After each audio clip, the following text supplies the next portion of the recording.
Pues buenas tardes de nuevo. Hemos dejado unos minutos para que se fuese incorporando alguna persona más y vamos allá, por respeto a los que han llegado puntuales.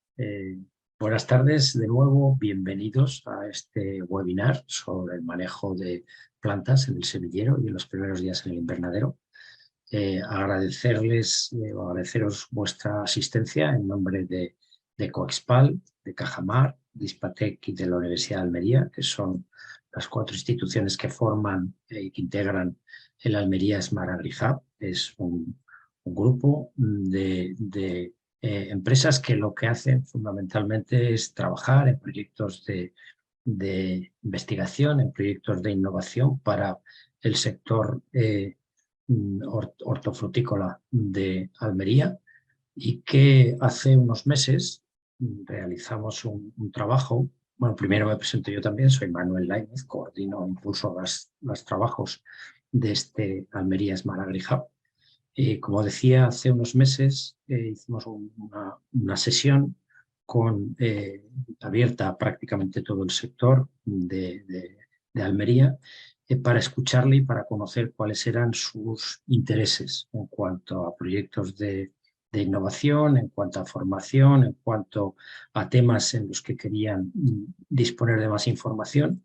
Y dentro de ese catálogo de temas surgió el trabajo en el semillero y en los primeros días del invernadero, del manejo en invernadero, como un tema importante en el que los asistentes a aquella reunión querían conocer un poquito más las prácticas y conocer con un poco más de profundidad cómo hay que trabajar para conseguir unas producciones homogéneas, unas producciones de calidad y además una máxima productividad en su trabajo de campo.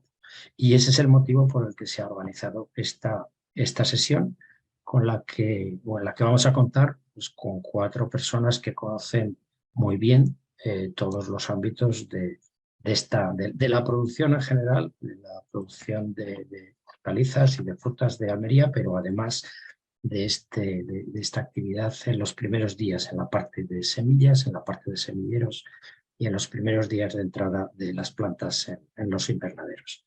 Esas personas con las que vamos a contar las voy a presentar. Contamos con Francisco Petit. Francisco Petit es una persona que yo creo que es conocida en todo el ámbito de la horticultura de Almería. Es ingeniero agrónomo, es el director técnico de GESLIVE. Como tal, pues representa y trabaja para el conjunto de las empresas de producción de semillas.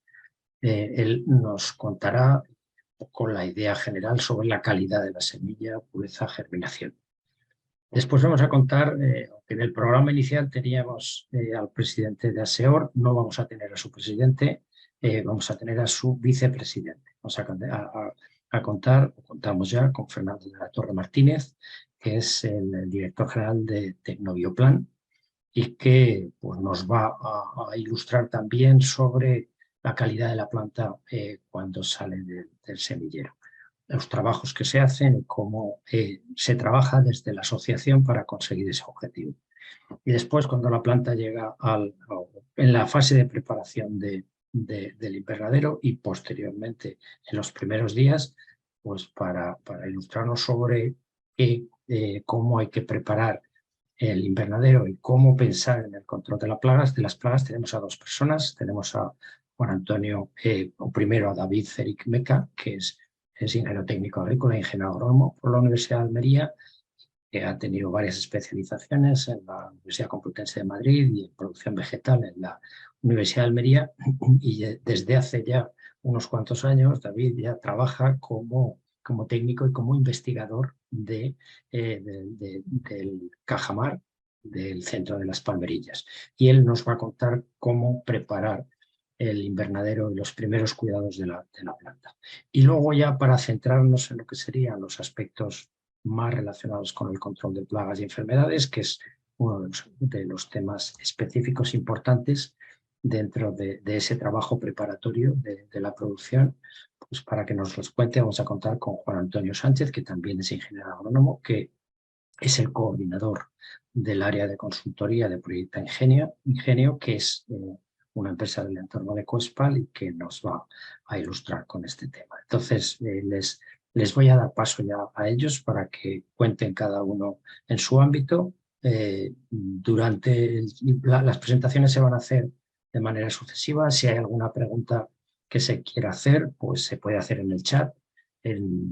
Si se prefiere, pues las preguntas las dejamos para el final, para la mesa redonda, y en ese momento pues responderemos a las del chat y responderemos también a las que se han ido, a las que se puedan proponer en ese momento. Y si no hubiera muchas, pues daríamos también la opción a hacer alguna pregunta directa de viva voz y sin necesidad de utilizar el chat. Entonces, sin más, pues agradeciendo de nuevo la presencia de todos vosotros en nombre otra vez de quien impulsa el trabajo que se hace en este consorcio, en nombre de Coespal, Cajamar, Hispatec y la Universidad de Almería, pues agradeciendo vuestra presencia, damos paso ya a nuestro primer ponente, Francisco. Cuando quieras, Francisco. Muchas gracias, Manuel. Vamos a intentar compartir, a ver, la presentación. Un segundito. ¿Se ve? Sí, en formato de redacción, pero ahora sí, perfecto. Bueno, muchas gracias, Manuel, por la introducción. En esta primera parte de la presentación nos vamos a centrar en lo que es la germinación de la semilla, su poder germinativo y su pureza, ¿no? La germinación de la semilla es el proceso por el cual la semilla, que está en estado de vida latente, entra en actividad y da lugar a una nueva planta, ¿no? La germinación se produce cuando las condiciones de temperatura, luz, humedad y oxígeno pues son favorables, ¿no? Entre otras. En este proceso pues, pueden influir diferentes fases, ¿no? Fases de hidratación, germinación, crecimiento, que vamos a ver a continuación, ¿no? Directamente relacionado con la germinación tenemos el concepto de poder germinativo o vigor, ¿no? Que es la relación que existe entre el número de semillas germinadas y el número total de semillas en germinación, cuando se colocan en condiciones ambientales óptimas, ¿no? Para su crecimiento, y define el poder germinativo que normalmente se expresa en porcentaje, ¿no? Este es el parámetro de calidad más usado, ¿no? Para comercializar las semillas y determina la cantidad de plántulas normales que desarrollan en condiciones de laboratorio. Antes de pasar al tema de la germinación, sí quería pararme un poquito en el tema de las semillas, ¿no? O sea, ¿qué son las semillas en sí, como tal, ¿no? Porque al final son la unidad de propagación de las plantas, ¿no? que deriva del óvulo fecundado en las angiospermas, llamadas plantas con flor, y en las gimnospermas, tanto en unas como en otras, ¿no? En el caso de las angio, el óvulo se forma dentro del ovario, y en el caso de las gimnospermas, por otra parte, tienen semillas desnudas, no contenidas dentro de un fruto, ¿no? Como en el caso anterior. El grupo de las angiospermas, además, se dividen en dos grupos, ¿no? En las conocidas monocotiledonias, con un solo cotiledón, y las dicotiledonias, ¿no? Con dos cotiledones. La función en esencia de las semillas es aumentar, ¿no? La cantidad de individuos de una especie y perpetuarla, ¿no? Tanto en el espacio como en el tiempo. Las semillas tienen un embrión, ¿no? Reservas para nutrir a la planta en sus primeras etapas, y una cubierta seminal cuya función es de protección, ¿no? Para que la semilla al final cumpla su función, el embrión se debe de transformar, primero en plántula y luego en planta, ¿no? Las semillas, por otro lado, tienen diferentes tipos de clasificación, ¿no? Se puede clasificar en función de su resistencia a la desecación, ¿no? Aparecen semillas llamadas ortodoxas, que son resistentes a la pérdida de agua y son aún viables cuando incluso alcanzan contenidos muy bajos, o un contenido de humedad muy bajo. Y por otro lado, tenemos las semillas, perdón, se me ha abierto aquí una ventana rara. Y por otro lado, tenemos lo que se llama las semillas recalcitrantes, ¿no? Que no son resistentes a la desecación y crean un problema a efectos de conservación, ¿no? Pues necesitan una determinada humedad para poder mantenerse activas, ¿no? Y por otro lado, cuando la posición de los cotiledonios con respecto al suelo es una, pues determina también un tipo de clasificación, ¿no? Dos tipos de germinación. Tendríamos la hipógea, que sería cuando los cotiledones quedan por debajo de tierra. En este caso únicamente la plúmula, que es la parte de la semilla de la plántula que emerge, atraviesa el suelo. En este caso el hipocótilo es muy corto. El hipocótilo es la parte que hay entre la radícula, que es la falsa raíz de la planta recién germinada, hasta justo los cotiledones. En este caso, cuando es muy corto, es casi nulo, denominamos la germinación hipogea, ¿no? En este caso se alarga y aparecen las hojas verdaderas, que son los primeros órganos fotosintéticos, ¿no? Este tipo de germinación es típica de los cereales, guisantes o habas. Y en el caso nuestro, en el caso que nos ocupa, aquí en las hortícolas, ¿no? La germinación epígea, los cotiledones salen a la superficie debido a un gran crecimiento, ¿no? Del hipocótilo, ¿no? Los cotiledones se transforman en órganos capaces de realizar fotosíntesis, luego se desarrollan hojas, y características de este tipo de germinación tendríamos pues a las leguminosas, tendríamos pues lo típico: calabacín, berenjena, pimiento, pepino. Bien, por otro lado, dentro de la semilla, el embrión se encuentra en un estado de latencia, ¿no? Para que la germinación ocurra, se deben de dar una serie de condiciones ambientales favorables, ¿no? Como la presencia de humedad, de oxígeno, temperatura adecuada y otras en general, pero básicamente estas, ¿no? Cuando la semilla absorbe agua, proceso denominado imbibición, comienza en ella una serie de reacciones de tipo metabólico, como el alargamiento celular del embrión, que provoca la rotura de la cubierta seminal y, por ende, provoca la ruptura de la dormancia, de ese estado de latencia en el que se encuentra la semilla. La ruptura de la dormancia está provocada por una serie de cambios, ¿no? Cambios bioquímicos, morfológicos y fisiológicos. Y a pesar de que existan condiciones desfavorables, algunas semillas pues no germinan, ¿no? Favorables, pues dependiendo del estado de situación, pues no llegan a germinar, ¿no? Y esto se debe precisamente al estado de latencia, ¿no? Dentro del proceso de germinación podemos determinar tres fases claramente diferenciadas, ¿no? La hidratación, la germinación y el crecimiento. La hidratación en sí, si la semilla no absorbe agua, es evidente que este proceso no puede darse. Por otro lado, en cuanto a la germinación propiamente dicha, pues ocurren una serie de procesos metabólicos que permiten el desarrollo de la plántula.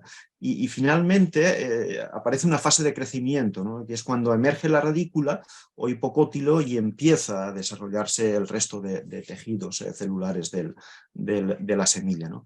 La duración de las fases depende de algunas propiedades de las semillas, ¿no? Como permeabilidad de la cubierta seminal, capacidad de hidratarse y también de una serie de factores externos e internos que afectan igualmente a la germinación, ¿no? Dentro de los factores internos, pues destacamos aquellos que afectan a la germinación, como relaciones con el grado de madurez y viabilidad de las propias semillas, y depende en esencia de factores genéticos, de factores fisiológicos, sanitarios y factores físicos, ¿no? La madurez se alcanza cuando la semilla ha completado su desarrollo y es viable, ¿no? Es decir, se mantiene en el tiempo en el que la semilla tiene de alguna forma poder germinativo, ¿no?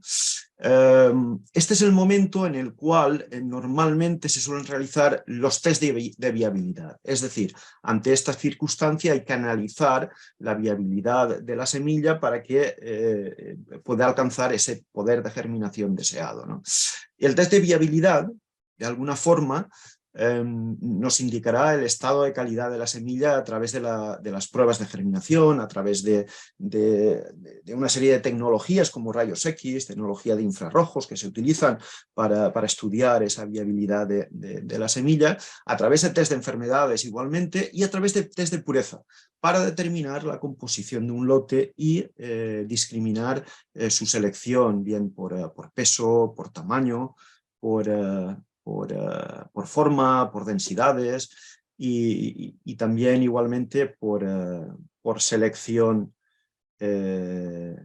por imagen. Igualmente, una vez seleccionado el lote, la semilla se identifica según el tipo de tratamiento, ¿no? Las semillas pueden ser semillas no tratadas, semillas orgánicas tipo bio, semillas tipo priming, es decir, el priming es una técnica que se utiliza para, en el caso de que se humedece la semilla por debajo del límite que permite el inicio de la división celular, y el inicio de la germinación se mantiene en un pequeño estado de latencia hasta que se dan las condiciones ideales, que son las mínimas para que se rompa esa dormancia y empiece a desencadenarse ese proceso de germinación. Es muy habitual encontrar en semillas de pimiento tipo priming porque, bueno, pues mejora el porcentaje o el índice al final de semillas germinadas, ¿no? Y al final esto pues requiere es muy útil, sobre todo a semilleros profesionales donde hay que maximizar el índice de semillas viables para su después cultivo y producción, ¿no? en las propias instalaciones. Bien, relacionado, hemos hablado de una serie de factores internos y externos que condicionan la germinación en las semillas, ¿no? Y centrándonos en los factores externos, principalmente condicionados por factores ambientales, entre ellos destaca pues, la temperatura, la humedad y el oxígeno, ¿no? Principalmente. En el caso de la temperatura, las semillas pues, tienen un rango de temperatura necesaria y un óptimo de germinación, al igual que la humedad, ¿no? Que es necesaria para la recuperación del metabolismo de la semilla. Y al final es un exceso igualmente pues puede ser perjudicial, ¿no? Igualmente, o sea, el contenido en oxígeno limita también ese poder de germinativo de la semilla, ¿no? O sea, existen unas necesidades mínimas, unos requerimientos mínimos, tanto en oxígeno como en CO2 y que estén disponibles, ¿no? Por tanto, tanto los factores externos como los internos van a afectar claramente la evolución de nuestra germinación, y un poco haciendo un ejemplo que he traído aquí de dos fuentes diferentes que, bueno, pues en función de la aplicación de una u otra, pues se va a maximizar la cantidad de semillas que puede germinarse dentro de un determinado lote, ¿no? Aquí veis un ejemplo en pantalla de una fuente en la cual utiliza, vamos a centrarnos en uno de los registros, que es el tomate, ¿no? El tiempo de germinación en cámara habitualmente es de 3 días, donde establece un rango de temperatura entre 26 y 30 grados centígrados y un nivel de humedad entre 50 y del 90%. Sin embargo, si acudimos a otras fuentes, vemos que efectivamente el tiempo en horas que debería de mantenerse la buena germinación en cámara debería de ser de unos 3 días, entre 72 y 76 horas, aproximadamente 3 días, pero sí aquí ya empezamos a apreciar un cambio, ¿no? Entre lo que dice una fuente y otra, es decir, aparece un rango de temperatura entre 23 y 29 grados centígrados, un poco diferente a lo que la fuente anterior indicaba. Y en cuanto a contenido de humedad, pues entre una fuente y otra, pues se citan uno entre el 50 y el 90% y otro entre el 75 y el 100%. Quiero decir, con esto queremos decir que al final la buena práctica que está relacionada con las determinadas especies, con la genética intrínseca de una propia semilla, va a condicionar estos factores externos la buena germinación de la misma. Y dependiendo al final de los parámetros que utilicemos para mantener estas buenas condiciones externas, ¿no? De germinación, pues vamos a tener unos efectos u otros. En esta imagen pues podemos ver una semilla germinada de porta de tomate, donde bueno, pues aparentemente todas las semillas han germinado y lo han hecho de forma homogénea. Sin embargo, en esta otra pues aparece una cierta, bueno, pues una sandía triploide, y aparece una cierta diferencia en alguno de las celdillas, ¿no? que contienen la plántula.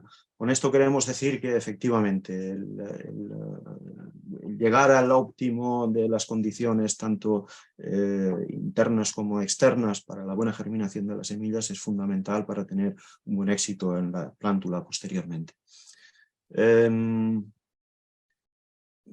Finalmente, como conclusiones, pues indicar que efectivamente la germinación pues al final depende de un buen engranaje. de que todos los factores internos y externos le afecten, ¿no? O sea, de las condiciones ambientales, del grado de madurez y de la viabilidad de las semillas, ¿no? La calidad de una semilla se mide por su capacidad de germinar y dar lugar a una planta sana, ¿no? La cosecha debe de realizarse cuando el contenido de humedad es adecuado, evitándose así además pérdidas por exceso o déficit de humedad. Posteriori debe de procederse a la clasificación de las mismas con el fin de separar impurezas, ¿no?, propias del propio cultivo. Y al final el almacenamiento de las semillas bueno, es importante, ya que deben de envasarse, guardarse en contenedores o almacenes para utilizarse en siembras posteriores en adecuadas condiciones, ¿no? Indicar finalmente que en las semillas comerciales debemos seguir siempre las indicaciones de las casas de semillas. Y ha sido corto, rápido y muchas gracias por vuestra atención. Muchas gracias, Paco. Muy interesante. Luego en el coloquio ya introduciremos algún elemento más. Vamos con nuestro siguiente ponente, que nos va a contar la fase de semilleros, el trabajo que se hace en los semilleros para garantizar la calidad de la planta, la plántula. Entonces, Fernando de la Torre, si dejas de compartir, Paco, pues entonces ya le dejamos paso Estoy en ello, a Fernando. no puedo maximizar. A ver si me deja. Un segundito. Ahora. Vale, fenomenal. Fernando, la pantalla es tuya, entera. Bueno, buenas tardes. Como me llamo presentado antiguamente, primero disculpar al presidente de la asociación ASEOR, Miguel Ángel Zorrilla, que no ha podido estar por motivos personales. Y bueno, pues me ha tocado a mí como vicepresidente de la asociación y como director técnico también del comité técnico. Y bueno, como ahí en la presentación, llevo la dirección general de Tecnobioplan Semilleros. He enfocado un poco en la presentación al tema del manejo del semillero ecológico, ya que la premura no me ha dado tiempo a preparar otra presentación más amena. Espero que sea lo más corta posible y que todo el mundo esté enterado en lo que se hace en un semillero, aunque mucha gente, la que en Almería ya conoce los trabajos de los semilleros y de cada uno de los socios de ASEO. En principio, vamos a ver como semillero ecológico, realmente cómo definimos un semillero. Esto va para todo, semillero ecológico o convencional. Según la Real Academia Española de la Lengua, es el sitio donde se siembran vegetales que después han de trasplantarse.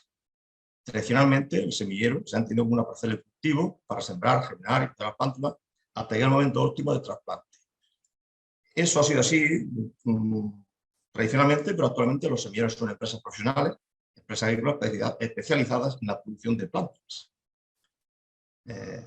Estas plántulas, en el tema de producción ecológica, es un semillero profesional que se ha especializado como productor de plántulas de ese tipo, siguiendo y cumpliendo los reglamentos y protocolos de la producción ecológica. Esta producción, ¿qué hace? Transformar las semillas ecológicas o convencionales en plántulas de alta calidad con las debidas garantías vegetativas y fitosanitarias, que es lo que realmente le dará al productor una garantía de trasplante, tiene plantas de calidad. La evolución realmente de los semilleros, desde la década de los 70 hasta esa época, en los agricultores se producían ellos mismos sus plantas por el método tradicional de almáciga, realizando mayormente las plantaciones a raíz del musgo.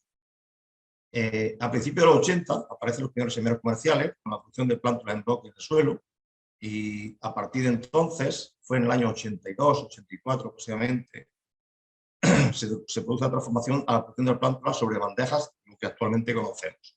Aunque ha avanzado mucho las técnicas actuales, y fue a partir de los 90 cuando surgió, sobre todo con el tema de la problemática de las primeras producciones ya, digamos, a gran escala, sobre todo de Almería y de la zona de la costa mediterránea, a producir plántulas con otros niveles y sobre todo con las técnicas distintas de injerto en las distintas variedades y especies. A partir del año 2000 fue cuando aparecen también los primeros semilleros comerciales ecológicos por necesidad y demanda de la propios productores. Es decir, había una demanda en Europa de la producción ecológica y surgen, digamos, los primeros ecológicos que, lógicamente, a partir de entonces los semilleros desde el año 92, hay una legislación que nos encorseta, o para poder producir tenemos de cumplir una serie de normas, estamos regulados, entre ellas, aquí nombro las más importantes, distintas directivas de la Comunidad Europea, reales decretos y órdenes del Ministerio de Agricultura y Pesca y Alimentación, y esto se trata también de las distintas resoluciones de las distintas consejerías autonómicas. Esta legislación, enumeramos aquí las más importantes, a partir del 9 de marzo del 92 aparece la primera legislación específica para producción de plántulas, para semilleros hortícolas, que hasta entonces no se conocía ni estaba definido lo que era un semillero hortícola. Se conocía más bien el tema de los viveros, pero los semilleros hortícolas en sí no existían como tales empresas. También una directiva del 92-33 de la CE, del Consejo del 28 de abril. Eso se trasladó a una resolución del 11 de mayo del 92, con el BOJA 46 que aparece ahí. Luego ha habido distintas remodelaciones. En el año 94 apareció una, sobre todo el tema de plagas y enfermedades existentes entonces, hasta esta última de hace muy poco, del año 2021, donde aparece una normativa con el tema de la reestructuración de la producción para expedir los pasaportes fitosanitarios. Es una transcripción también de la normativa europea. Independientemente de cumplir esas directivas, esas normativas para producción de plántula normal, plántula convencional, la legislación de ecológicos va un poco más allá, digamos un poco más específica, por lo cual esta también debe cumplir básicamente el reglamento de producción ecológica. La actual, que pone el reglamento UE 2018/848 del 30 de mayo de 2018, entró en vigor el día 1 de enero de 2022, pero básicamente estar regulada por el reglamento anterior del 834/2007 del Consejo. Aunque está derogado, ha servido de base y tiene todavía ha tenido periodo de transición de aplicación de las distintas normativas que hay dentro de ese reglamento. Estas directivas, al final, lo que nos obligan a cumplir una serie de requisitos para la producción. Primero, como hemos dicho, debemos estar inscritos en los siguientes registros. Esto es nuevo del año 2021, se ha aplicado en 2022, lo que actualmente se llama el ROCPEC, es decir, el Registro de Paradores Profesionales de Vegetales, que nos permite autorización para emitir pasaportes fitosanitarios. Sin esta premisa de estar registrado como paradores profesionales, no podemos producir plantas. Ningún semillero profesional, e incluso, digamos, que no sea profesional, puede producir plántula de garantía si no está registrado. Es decir, no puede vender plantas de ningún tipo. Eso en cuanto a producción convencional. Pero para producir también producción ecológica, debe estar inscrito en el REGOE, es decir, el Registro General de Paradores Ecológicos, que también nos autoriza a la producción de plántula ecológica. Aquí tenemos un ejemplo, que es la transcripción del reglamento de productor. En la Junta de Andalucía lo tiene, pues el ROCPEC nos autoriza, en este caso es de mi empresa, el número de registro, tenemos un código que está clasificado y con este código somos, digamos, nuestra matrícula de producción. Este es el caso de producción del ROCPEC. Este caso es del SIPEA, trasladado también a la Junta de Andalucía, de producción ecológica, y este es el registro del semillero ecológico a nivel nacional. Aquí aparece la razón social, el medio plan, y la entidad certificadora que nosotros nos audita o nos certifica anualmente. En función del nivel de producción de ecológico que cada empresa tenga, podemos tener desde una auditoría hasta 3 auditorías, con el caso nuestro de este nuevo plan, porque tenemos una producción de ecológico bastante importante. Ese es el punto primero, está registrado. El punto segundo es disponer de instalaciones adecuadas. Pues en general es muy importante el que tengamos instalaciones de última tecnología y adaptadas a la producción. ¿Y qué conlleva eso? Pues un aislamiento central de la cadena de producción, a utilizar por obligación vados fitosanitarios en uso de cubates o calzas desechables, las ventilaciones cubiertas con malla antiparásito de bastante espesor que eviten la entrada de plagas. El perímetro debe estar cubierto con material impermeable, normalmente casi debe ser hormigón u otro material que impida que haya malas hierbas, que sean hospedantes de insectos. Y disponer también de una instalación de sección de módulos, bandejas y todo el material auxiliar.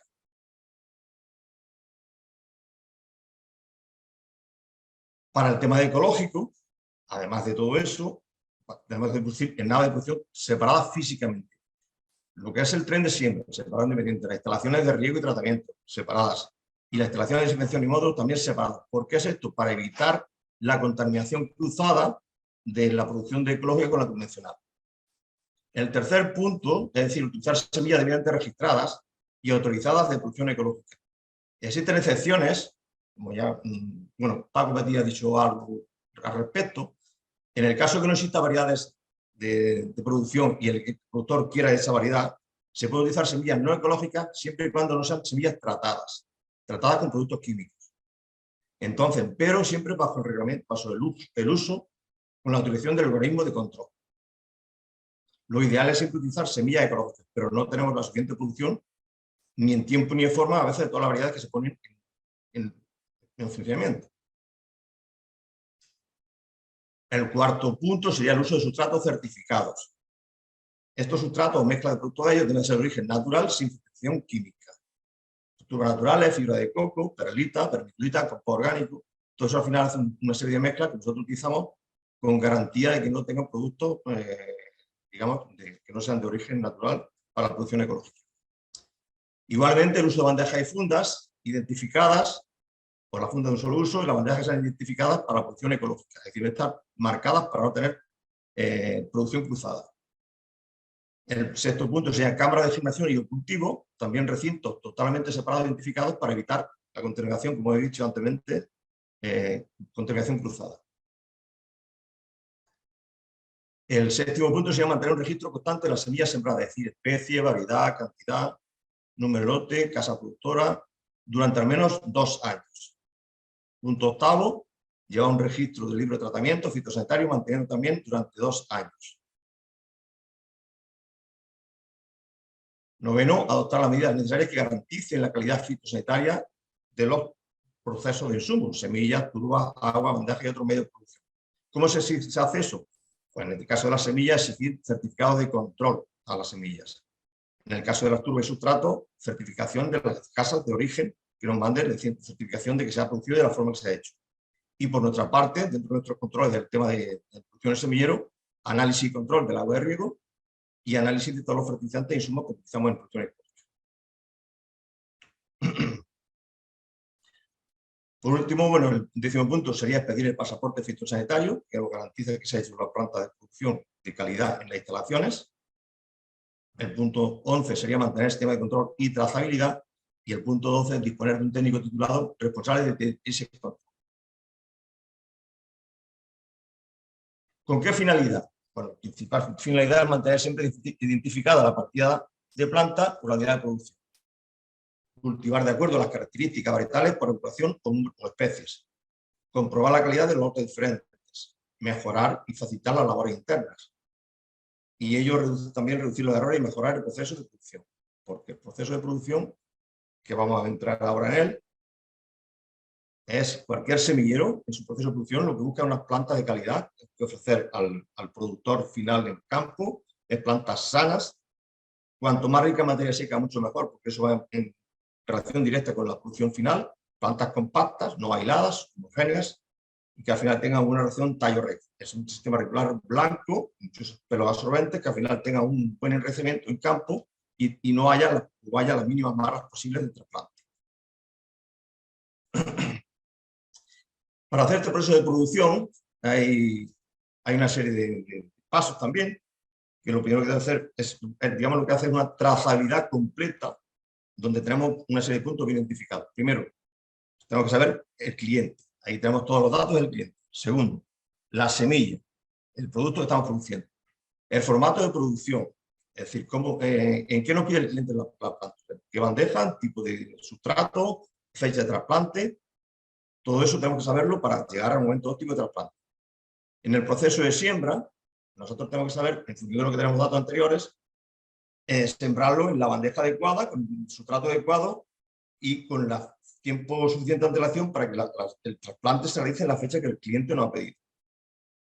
Eso va a unas cámaras de germinación a ciencia, donde realmente nosotros, unas condiciones de temperatura que antes ha dicho Paco Petit, donde controlamos los parámetros de temperatura y humedad y a veces también el tema de luz, para obtener el máximo de número de plantas viables.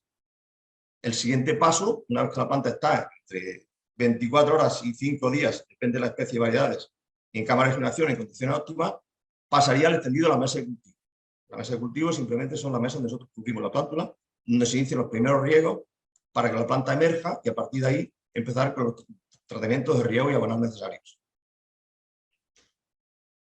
El siguiente paso, una vez que la planta se ha dado los primeros riegos, hacemos un control de germinación, es decir, realmente cuántas plantas viables vamos a tener en función de la planta sembrada. Es decir, porque el productor final lo que nos pide, al contrario que nos pedía antes, sembraba tanta cantidad de semillas, ahora lo que nos pide es una cantidad de planta útil para no evitar sorpresas a la hora de trasplante, que no le falte planta y que tampoco le sobre, ya que el coste actual de la semilla es muy alto, entonces necesitamos realmente tener una aproximación casi al 99% de las plantas útiles que vamos a tener. Para eso se hace el control de germinación. Entonces, si hay algún error en cuanto a la germinación de la semilla o algún tipo de reclamación, en contacto con las propias productoras de semillas y nuestros propios controles, sembramos o resembramos en el menor tiempo posible para obtener la cantidad de plantas útiles viables que nos han pedido. El punto octavo, riego de tratamiento fitosanitario. Aquí no vamos a entrar mucho en detalle, pues son tratamientos específicos y controles que realizamos en semilla. Y en cuanto a las labores de cultivo, pues son las distintas cosas que a veces realizamos. Dentro de eso es el aclareo, el repicado, los despuntes, las distintas formas que según el cliente nos pide, vamos realizando en función del crecimiento de la planta. Voy un poco deprisa porque tenemos que voy bastante justo de tiempo y vamos a intentar explicarlo. El punto décimo es las inspecciones fitosanitarias. Es decir, para nosotros tener una plántula de calidad y no tener problemas después en campo, el técnico de campo lo que hace es casi a diario, o mínimo 2 veces a la semana, realizar un pase por todas las mesas de cultivo de la plántula para ver realmente el estado fitosanitario de esa planta. Es decir, mirar pues, el aspecto del sistema radicular, si tiene raíz, si la planta tiene o no tiene algún tipo de insecto, manchas, cualquier tipo de deficiencia que nos alerte para realizar los tratamientos, aunque sean siempre preventivos, pero por los tratamientos curativos tenemos un problema para evitarlo que salga a campo. Básicamente después de las inspecciones fitosanitarias o a la vez también se hacen controles de calidad. Es decir, antes de que la planta salga a campo, realmente nosotros lo que queremos realmente es que la planta tenga el porte adecuado, esté para la fecha que nos han pedido y tenga la calidad que nosotros consideramos en cada empresa óptima para que no nos dé problemas en campo y sea la mejor planta que podamos entregar a nuestro cliente. Y por último, casi todos los semilleros ya tenemos una gestión de logística y entrega, es decir, el cliente nos pide la planta de distintas zonas de producción para tal día y tal fecha y tal hora.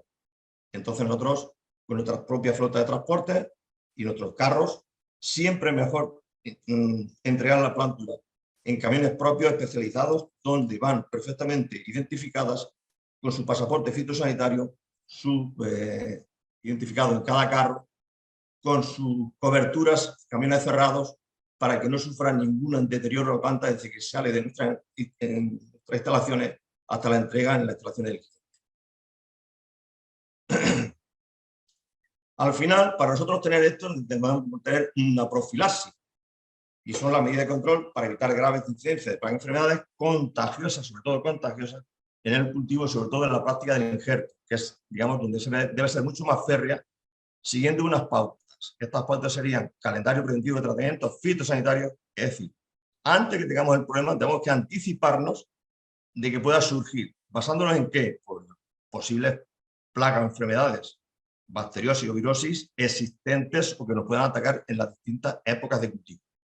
Para ello también instalamos una instalación eficaz de métodos de barrera. Todo lo que sea intentar evitar que el problema no venga dentro de instalaciones, mucho mejor. Eso se lleva a cabo también con un control exhaustivo del microclima interior de cada uno de los invernaderos. Y si tenemos la diversificación de invernaderos en unidades de producción pequeñas, podemos hacer incluso separaciones por especies de cultivo. ¿Qué quiere decir eso? Producimos tomate por un lado, pimiento por otro, berenjena por otro, y cuanto mayor acotemos eso, mucho menor serán los problemas. Y por supuesto, esto que ahora parece que está muy de moda, restringir el paso del personal no autorizado. La mayoría de las empresas de ASEOR, a partir de este año, ya teníamos una reducción importante del paso del personal a ver de los clientes, a ver la planta, y había horarios de apertura para ver la planta. La mayoría teníamos un horario de lunes a viernes, de 1 hora a 2 por la mañana, a primera hora, sin que el cliente viniese de ningún tipo de invernadero. A partir de este año, la mayoría se ha decidido en junta y en el comité técnico restringir totalmente el paso para evitar los actuales problemas, y es posible que no se deje pasar físicamente a ninguna empresa para visitar la planta. Se le podrá mandar fotos, vídeos o cualquier sistema que el cliente vea la planta sin entrar a la instalación.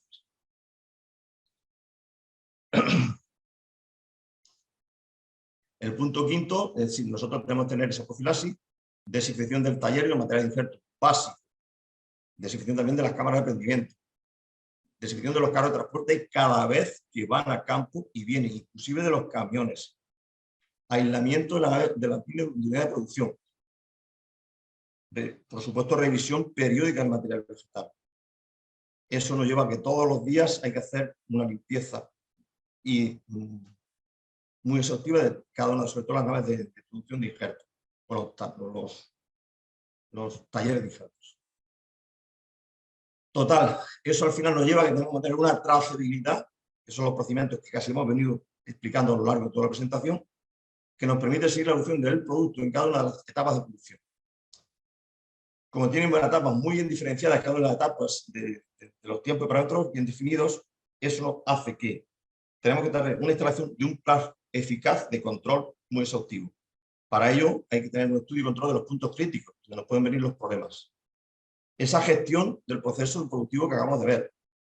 Identificación de todos los parámetros de producción, es decir, cómo, cuándo y de qué manera se producen las plantas, necesidades, tiempos, temperaturas, clima, humedad, luz, y la administración precisa del insumo y de todo el personal. Al final, si llegamos a buen término, el trasplante para nosotros, yo aquí pongo el 70% del éxito del cultivo final, pero podría asegurar que si no el 70%, entre el 50 y el 70% de una buena planta le da al productor final el éxito de su cultivo. Pero también si hace también lo siguiente, es lo que pasaremos ahora, los siguientes ponentes van a hablar de ese tema mucho más. Primero hay que tener una preparación previa del invernadero y del suelo, es decir, sin una buena preparación del invernadero, podrá llegar a la planta de buena calidad, pero al final tendremos problemas. Distribución correcta de las plantas. Plantar el cepillón, por supuesto, y bien tapado. Realizar tratamientos fitosanitarios, fungicidas antes del trasplante o como mucho posterior al trasplante. Y en el caso necesario, depende de la época de producción, tapar con túnel o manta térmica en segunda época en función de los cultivos para evitar que se le peguen plagas o enfermedades, sobre todo plagas que puedan dar problemas en un futuro próximo. Y creo que con esto yo en mi presentación, creo que voy ceñido en tiempo más o menos, habría terminado. Muchas gracias por la atención y espero que después si hay una pregunta la pueda resolver. Muchas gracias, Fernando. La verdad es que es muy interesante también y te has ceñido perfectamente al tiempo, con lo cual, fenomenal. Bueno, pues vamos con la siguiente presentación, que va a ser la de David Mecabaz. David nos contará la preparación del invernadero, los primeros cuidados de la planta cuando llega al invernadero, conectando con lo que nos estaba contando ahora Fernando. Cuando quieras, David. Bueno, pues buenas tardes a todos y muchas gracias por la invitación. Voy a tratar de modo resumido algunas de las labores a realizar previo al trasplante y en las primeras semanas del cultivo una vez implantado en nuestra parcela. Bueno, de inicio sería recomendable un análisis pormenorizado de la parcela, las características, historial de plagas y enfermedades si se han presentado, sobre todo en el último año. Y bueno, de partida es recomendable realizar un análisis físico-químico del suelo para poder comprobar su estado de fertilidad, los niveles de salinidad, contenido en materia orgánica, capacidad de cambio catónico, y un análisis de agua con la cual vamos a regar nuestra finca. Esto es una recomendación para, digamos, elaborar un correcto plan de abonado. Ahora mismo digo que es recomendación porque a partir del Real Decreto 1051/2022, que se publicó el 27 de diciembre, sobre el que se establecen normas para la nutrición sostenible de los suelos agrarios, se señala que los planes de abonado son obligatorios, o van a ser obligatorios, para ahorrar insumos, mantener los suelos y disminuir el impacto ambiental. Los agricultores deberán contar con estos planes a partir de 1 de septiembre de 2024 y será aportar periódicamente analíticas de agua y de suelo.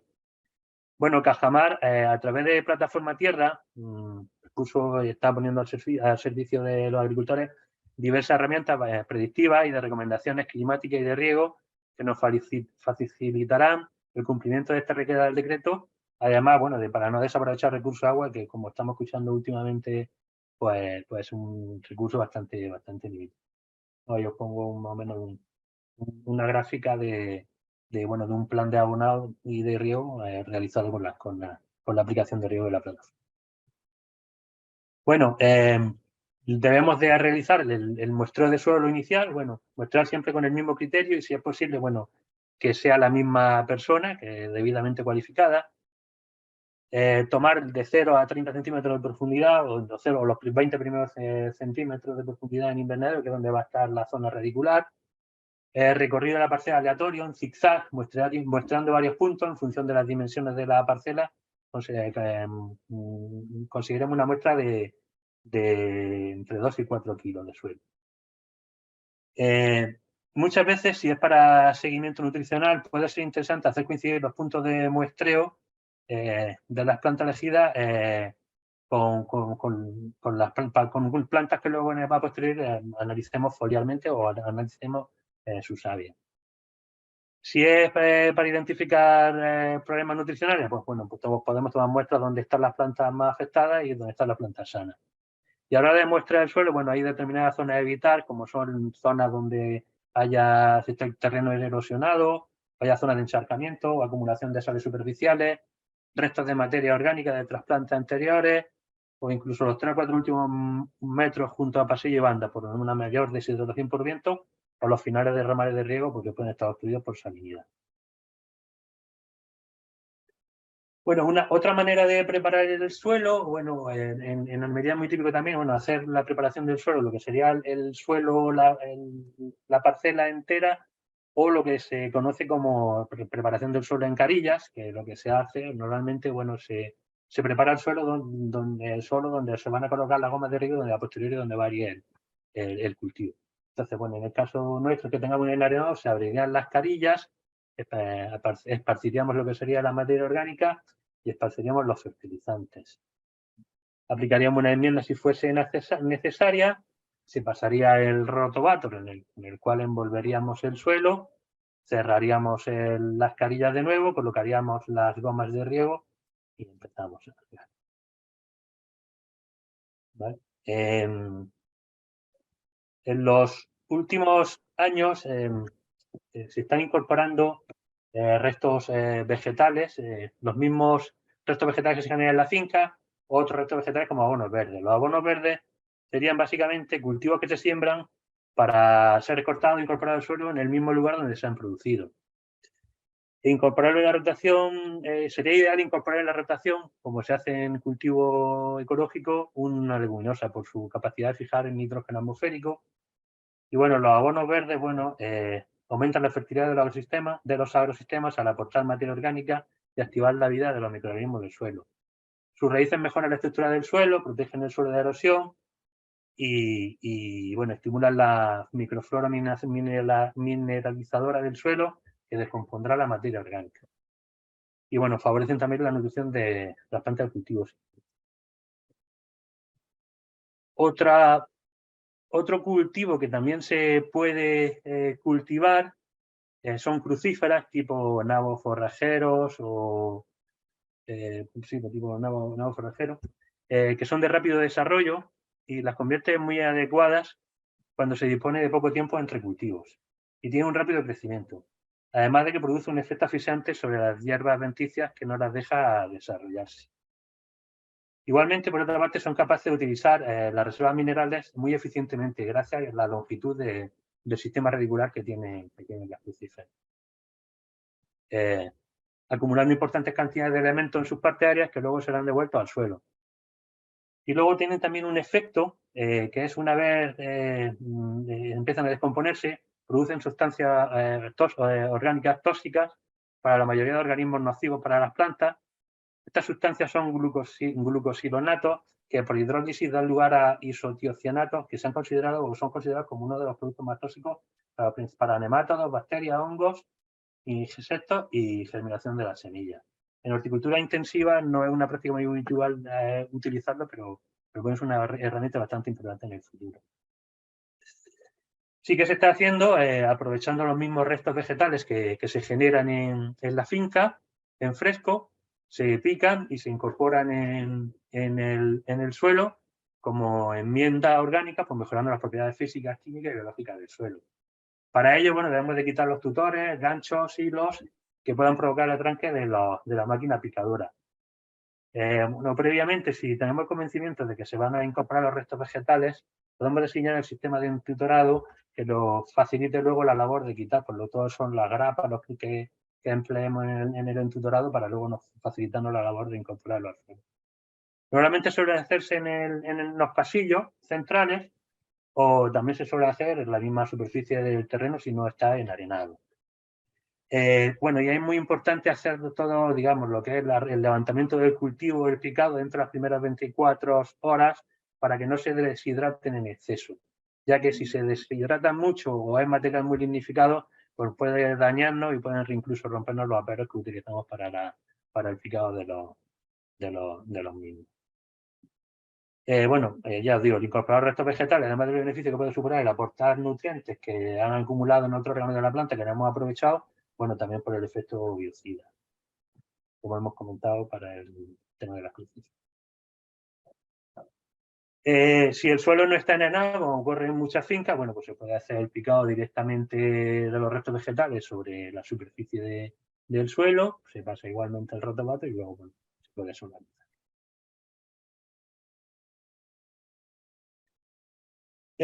Bueno, una herramienta muy importante de la que disponemos para la desinfección de los suelos es la solarización, que es el método de desinfección que consiste en cubrir el suelo humedecido con una lámina plástica fina transparente durante 4 o 6 semanas en el periodo estival, siendo más efectiva en los meses de julio y agosto. La solarización produce un aumento de la temperatura y cambio en la microbiota y las propiedades físico-químicas del suelo y bueno, desencadena unos fenómenos de fermentación, sobre todo si el contenido de materia orgánica del suelo es abundante, con liberación de gases tóxicas, principalmente amoníaco, con efecto biofumigante, que bueno, que se ve potenciado lógicamente con las altas temperaturas alcanzadas bajo la cubierta de plástico. Se usa para desinfectar pues, hongos, bacterias, nemátodos, insectos y malas hierbas, considerando una práctica respetuosa con el medio ambiente. Y bueno, protege el plástico de cubierta de nuestro invernadero de los posibles gases que se pudieran escapar si no lo incorporamos haciendo solarización. Existe bastante documentación bibliográfica donde se cita el tiempo de exposición y la temperatura a la cual se inactivan pues, la mayoría de los principales hongos, bacterias, incluso malas hierbas que se nos dan en nuestras condiciones. Y bueno, pues el binomio pues, es muy importante a la hora de poder, digamos, quitarnos problemas de índole fúngico o tipo bacteria al inicio del cultivo. Bueno, para una correcta solarización, bueno, el plástico bueno, del invernadero tiene que estar limpio, sin restos de encalado, polvo o suciedad.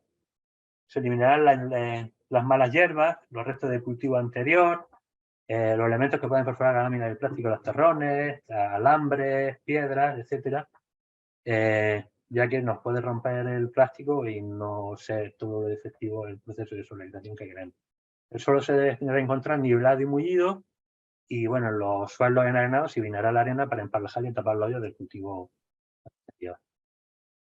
Es necesario humedecer suficientemente el suelo en un perfil de los 30-40 centímetros. Si se utiliza un sistema de riego localizado, bueno, el riego se dará en tandas para homogeneizar la humedad por debajo por toda la parcela, debajo del plástico.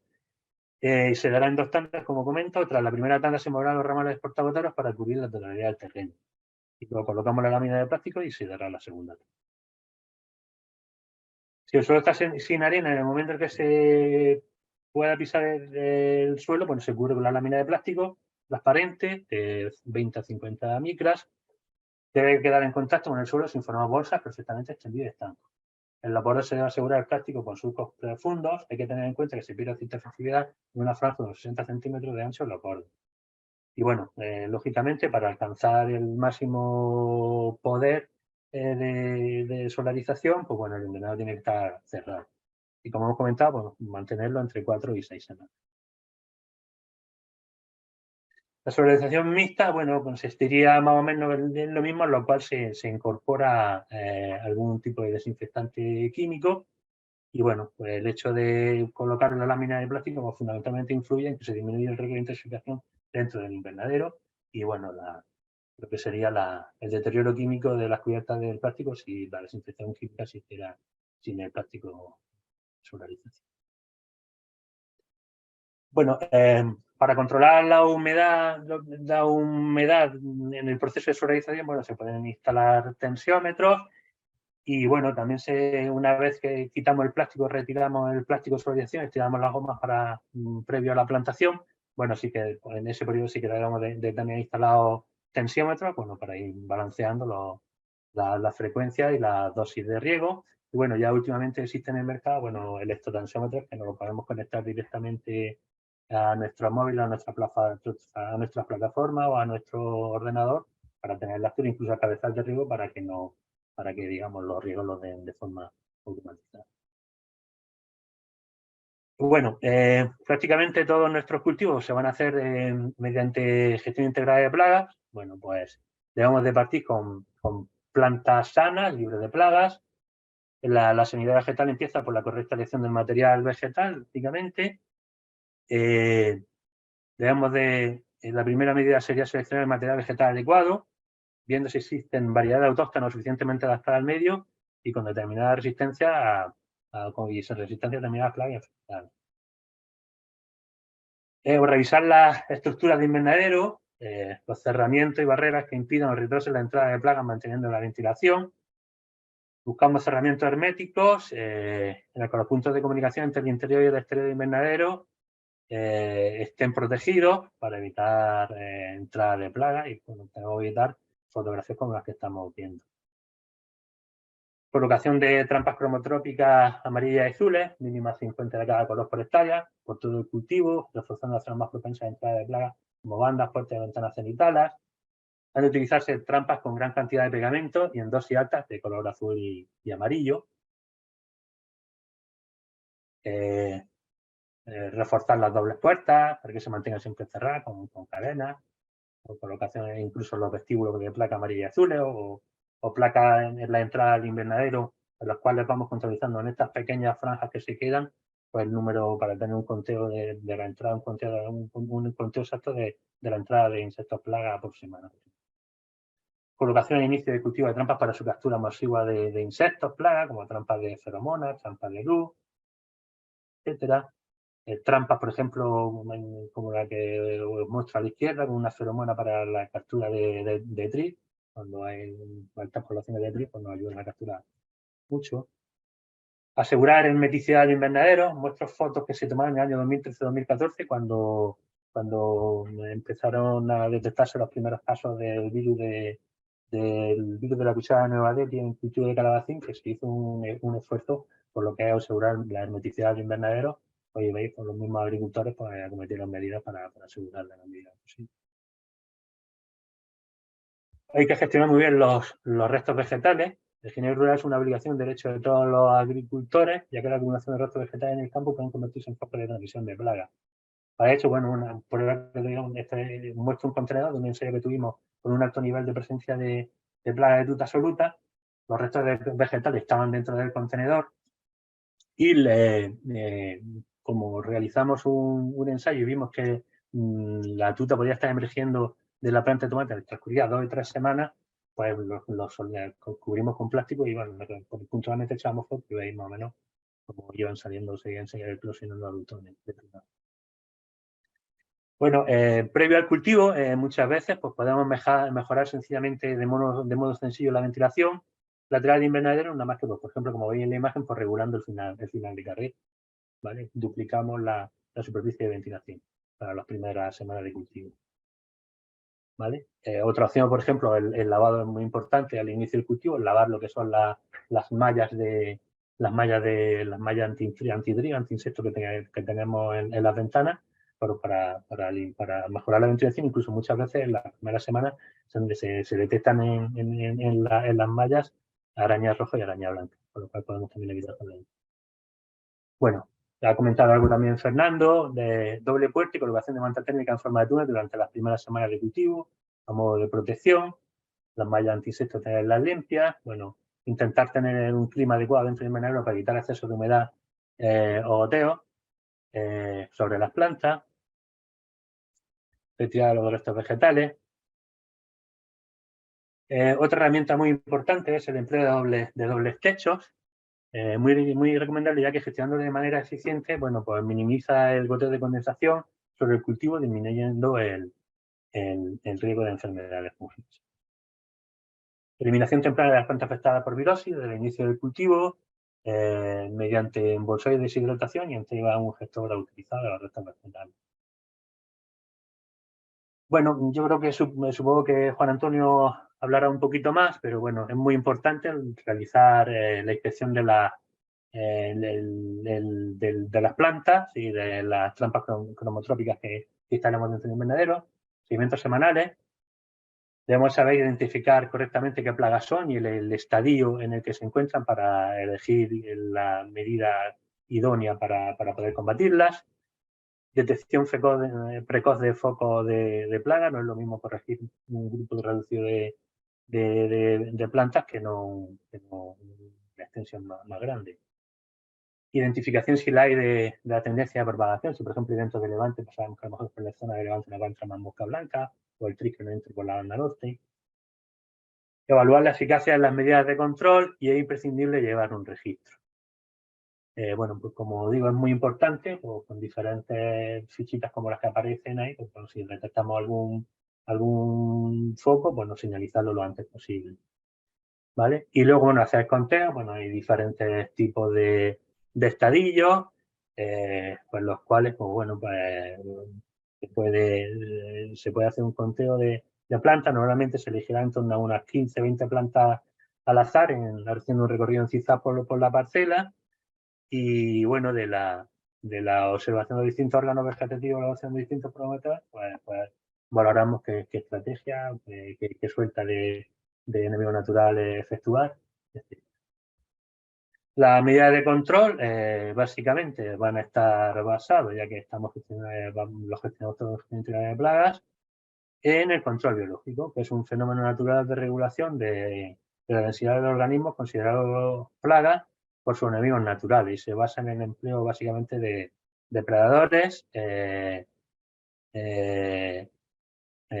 parasitoides, y también aquí incluiríamos los organismos entomopatógenos, microorganismos, bacterias, virus, hongos y protozoos capaces de causar enfermedades a los insectos. ¿Vale? Durante las primeras semanas de cultivo, bueno, pues muy importante realizar los tratamientos fitosanitarios respetando los plazos aconsejados para la suelta de enemigos naturales, y además de favorecer las medidas que nos ayuden a implantar los enemigos naturales. Pues, bueno, adecuar el momento de las podas, colocación, si es posible, en la banda de variedades con mejor floración y más polen, y plantación de plantas banques, que hablará Juan Antonio en la siguiente charla. Solo, bueno, de las plantas banques, bueno, recomendar o bueno que nos informemos bien de qué tipo de pulgón, por lo menos sepamos distinguir cuál es el pulgón que va a estar en nuestras plantas reservorias de cereal y cuál es nuestro organismo plaga. Existen en el mercado bastantes guías que nos ayudan mucho a identificar qué tipo de pulgón tenemos en este caso y cuál serían los organismos de control biológico más específicos para cada uno de ellos, o las herramientas técnicas si tuviésemos que recurrir. Como he comentado, entre las primeras semanas de cultivo, para proteger a las plantas recién trasplantadas de plaga, y muchas veces también es habitual hacer sueltas en los semilleros de organismos de control biológico, pues bueno, pues es muy importante conocer la compatibilidad de las herramientas que utilicemos, sobre todo los productos fitosanitarios, con los organismos de control biológico, entendiendo como compatibilidad por la propiedad del producto fitosanitario para controlar una enfermedad o una plaga sin eliminar los organismos naturales. Y bueno, esto está estandarizado por la Organización Internacional para el Control Biológico, que estandarizó un sistema que todos estamos acostumbrados a trabajar con las categorías o escala de valoración del 1 al 4, en función de los daños que le produce el enemigo natural. Bueno, regar de forma racional y si es necesario, bueno, instalar sistemas de drenaje, caballonal, etcétera, con la intención de evitar encharcamientos. Bueno, es muy importante también en la evaluación inicial de los sistemas de riego, hacerlo en las primeras semanas de cultivo para intentar, bueno, no se nos den casos como la foto que tenéis abajo a la derecha. Vina y escarda, bueno, ausencia y eliminación de vegetación espontánea. Muchas veces tenemos malas hierbas que son nuestro foco de entrada de las principales plagas que tenemos dentro del invernadero.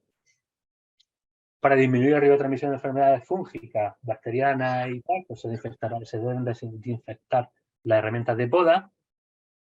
Debemos de conocer los cultivos, sus requerimientos, sus dinámicas poblacionales de plagas para poder controlar las mismas de manera eficiente. Incluso muchas veces, bueno, es necesario la eliminación selectiva de algunos órganos dañados para minimizar el problema de plagas, sobre todo en las primeras semanas. Previo al cultivo, también una herramienta muy útil es el tema de la confusión sexual o mating disruption, que es un método biotecnológico basado en la liberación en el ambiente del mímico sintético de la feromona sexual del Lepidoptera, con lo cual se dificulta los emparejamientos y disminuye el riesgo potencial de la plaga. Bueno, en cuanto a siembra y trasplante, bueno, como hemos comentado, hemos visto a lo largo de esta tarde, las plantas se obtienen de semilleros especializados. Prácticamente toda la planta se hace en semillero para asegurar un cultivo homogéneo y evitar los problemas de germinación. Bueno, si se quiere hacer siembra directa, esto ya prácticamente no se usa salvo algún cultivo de cucurbitáceas. Y bueno, pues no siempre se dan las condiciones en nuestros suelos para una óptima germinación de las plantas. Por eso normalmente, bueno, aparte de la calidad de plantas, se suelen retirar del semillero. En cuanto a siembra y trasplante, bueno, el trasplante sería el paso de la bandeja en semillero al asiento definitivo del cultivo. En el momento del trasplante, el cepellón debe estar suficientemente húmedo para que agarre bien a la tierra. El suelo previamente bien humedecido para desplazar las sales y bajar la conductividad. Preparamos para abrir los agujeros guiándonos por la posición de los goteros. Debemos de apartar la arena y el estiércol hasta llegar a la tierra, que es donde normalmente hacemos el agujero. Introducimos la planta dentro de la tierra. El hoyo es recomendable hacerlo normalmente con una herramienta afilada, como un mancajo o almocafre, ya casi se muere la tierra y se impide la compactación y se suelta la tierra. Aunque en los últimos tiempos también se suele utilizar barras, como la que había en la fotografía, para hacer el trasplante. Tras el trasplante se aplica un riego de sellado a asiento para asegurar un buen contacto del cepellón con la tierra, sin que quede espacio de aire. Y bueno, en ocasiones es habitual aportar en este riego, después mediante cacharreo, alguna aplicación directa al cuello con enraizantes, fungicidas que nos ayuden a una mejor instalación del cultivo. Los trasplantes normalmente los hacemos en los meses de verano, por lo cual la hora de regar debe hacer cuando el agua no está a gran temperatura ni la goma de río igual, debe ser al amanecer o al atardecer. ¿Vale? Bueno, la mayoría de las hortalizas menores se plantan con cepellón. Ya esto es lo que he comentado. Hay algunas veces en las que la planta no se introduce en la tierra, sino que se deposita sobre ella y se abriga con arena. Esto no es recomendable en arena gruesa ni en los meses con calor. Si se opta por este tipo de trasplantes, se deben de dar desde el principio riegos cortos y frecuentes y con una solución nutritiva, ya que la arena retiene tanto agua como nutrientes. En cuanto a hacer la plantación con barra, bueno, o con mancaje, pues la barra debe tener el mismo diámetro que el cepellón. Normalmente hacemos el agujero en el suelo con la barra, introduciendo posteriormente el cepellón en dicho agujero y presionando algo los bordes para que tome contacto con el cepellón. Si la arena es gorda, al hacer el agujero con la barra, se puede introducir arena dentro de ahí de toda para entrar el cepellón. Entre las ventajas que tiene, bueno, es más rápido, se necesita menos mano de obra, es más fácil y menos costosa de realizar. Y es más exacta y más homogénea a la hora de situar la distancia entre plantas. También hay que tener cuidado al hacer el agujero con barra de no hacerlo ni excesivamente profundo o estrecho en el fondo, ya que puede provocar que al introducir el cepellón de la planta pues se nos quede la raíz pivotante al aire, o retrasando el crecimiento, incluso la muerte de planta. La plantación con almocafre o con mancaje necesita más mano de obra, es más trabajoso y menos exacta que en cuanto a distancia entre plantas, pero prevé una mejor y más rápida agarre, pues la tierra está mullida y la cría encuentra menos dificultades para desarrollarse. David, tienes que ir pensando en acelerar. Venga, para acabar. 2 minutos. Sí, bueno, es muy importante en los meses en los que realizamos estos cultivos proveer de sombra a los invernaderos. Normalmente se hace mediante sombreo, ¿vale? Que normalmente lo que se suele hacer es blanqueo del invernadero, pero bueno, ya disponemos de pantallas móviles, que sería en algún invernadero, en alguna instalación más moderna, que sería lo ideal para poder corregir las principales ventajas de blanqueo. Dosis orientativa de blanqueo, pues según las necesidades que tengamos de reducir la luz y la temperatura. Y bueno, sí es muy importante en cuanto a pautas de manejo de blanqueo, bueno, el cultivo, por ejemplo, como pimiento, bueno, pues un blanqueo, por ejemplo, fuerte al principio, bueno, hacer una limpieza gradual del blanqueo en función del desarrollo de la planta, de la suerte de la fonosidad y el nivel de cuajado del fruto.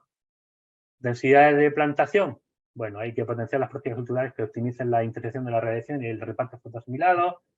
Puede emplearse para aumentar los rendimientos de los cultivos, y las densidades de plantación más elevadas en nuestra zona se suelen hacer en meses de primavera.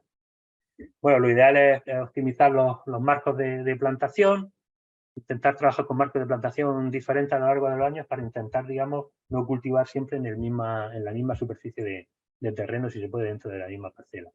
Ahí veis algún tipo de imágenes con marcos de plantación, por ejemplo, marcos pareados con 2 y una goma.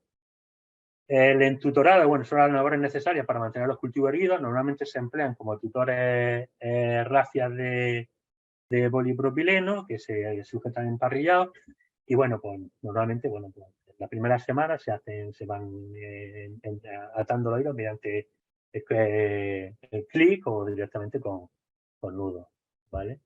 Luego ya pues diferentes sistemas de colocar las plantas, abierto nube, por ejemplo, en 2 tallos o en 3 tallos al 3 bolillos.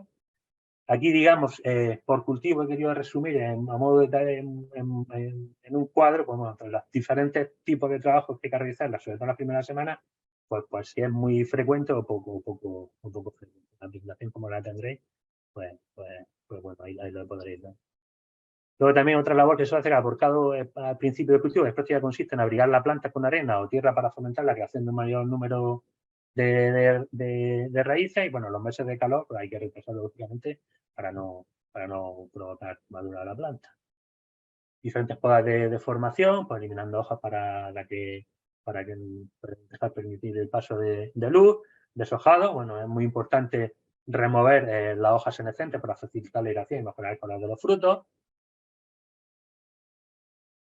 Otro tipo de poda, sobre todo al principio, es el despunte de ramilletes, para, digamos, normalmente pues, si tiene un ramillete con más de 10 o 12 frutos, pues dejarlo en 5 o 6 frutos. Destalladas consiste en cortar los tallos laterales pues, para definir la arquitectura de planta, 1, 2 o 3 tallos, como hemos visto antes. Muy importante, los cortes de poda realizarlos de forma limpia, a ras de tronco, con cuchillo bien afilado, sin magulladura. Y por último quería hablar, pues, sobre todo las primeras semanas de cultivo, en los cuales los abejorros también no están adaptados a las altas temperaturas. Bueno, pues las primeras semanas hay que utilizar utilización de aerovibrador hasta que utilizamos los polinizadores, y luego, bueno, ya recurrir al tema de los polinizadores y, bueno, asegurando mediante la flor de la derecha que el cuajado de la flor es correcto. Y con esto termino. Muchas gracias y perdón por la demora del tiempo. Muchas gracias, David. Es que tenías muchas cosas que contarnos. Sí. Bueno, pues dejamos alguna duda para la mesa redonda y damos paso ya a Juan Antonio, que nos va a contar las labores preparatorias, específicamente los primeros días de cultivo para control de plagas y enfermedades. Juan Antonio, cuando quieras. Muchas gracias a la organización por la invitación y espero no tener problemas. Llevo toda la tarde con problemas de conexión, no he tenido problemas nunca y, como digo, espero poder terminar sin ningún percance la presentación. 2 años, que es del grupo Coespal y que es una empresa de servicios que principalmente hace lo que es todas las normas de calidad de la rama agrícola. Bueno, pues trabajamos en toda España y la sede central se encuentra aquí en Almería.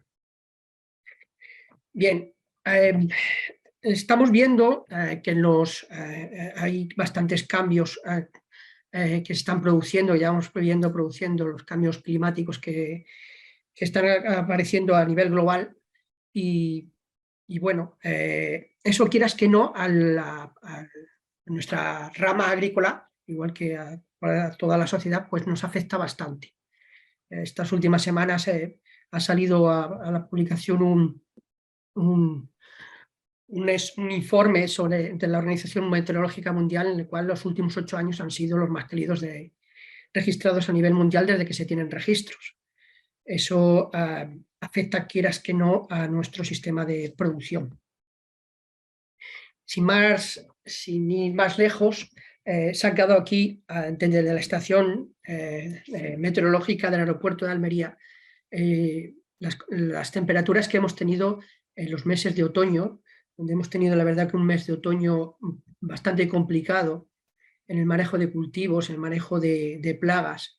Y si vemos en los meses de con la media ha sido grados en octubre, 1,7, 1,7. Eso tiene consecuencias en nuestro sistema de productivo, pues porque justo en esos meses de octubre, noviembre, son las fechas en las que sembramos los cultivos, las variedades que están adaptadas a unas condiciones que no son esas de las que hemos tenido. Y eso estresa a la planta y produce pues, que no empecemos con un buen pie dentro de lo que es las condiciones en las que se han desarrollado, las que se deben de desarrollar esas variedades de cultivos. Luego también, además de las condiciones climáticas que estamos viendo, estamos yéndonos hacia un calentamiento bastante importante. También tenemos nuevos requisitos de las nuevas políticas agrarias comunes, que también nos están afectando en la forma que hemos estado produciendo hasta ahora. Y también tenemos requisitos de clientes, que esos no son nuevos, pero cada vez pues, son más exigentes y sobre todo muy inflexibles.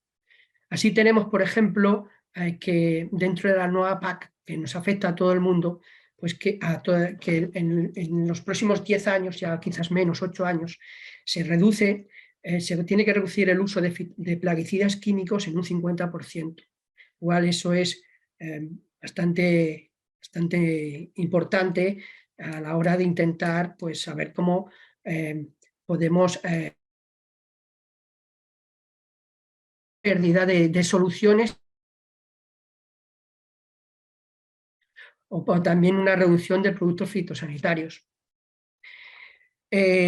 También se intenta conseguir lo que es menos llegar a un 25% de las producciones, de los campos, de las tierras de cultivo agrícolas, llegar a certificarse en la agricultura ecológica. Y luego, pues los requisitos de los clientes, como bien sabemos, que cada vez pues, nos limitan más las herramientas químicas, no nos permiten muchas veces más de 3 materias activas y encima se reducen los condicionantes de uso con la reducción de los LMRs. En definitiva, como nos enseñaban en la universidad, reducir... Creo que hemos perdido a Juan Antonio, entonces, pues mientras se conecta y no se conecta, si os parece, pues vamos a iniciar la mesa redonda, ¿no? Porque si no, estamos aquí manteniendo a los asistentes sin ningún tipo de información. No sé si Paco y Fernando estáis ahí. En cualquier caso, bueno, yo tenía una pregunta para la mesa redonda. Sí, entonces, si os parece, la vamos a empezar ya. La idea que yo tenía, lo ha comentado Fernando, ahora me suena del teléfono también. Lo ha comentado Fernando, que la importancia que tiene la planta sobre el conjunto del cultivo, ¿no?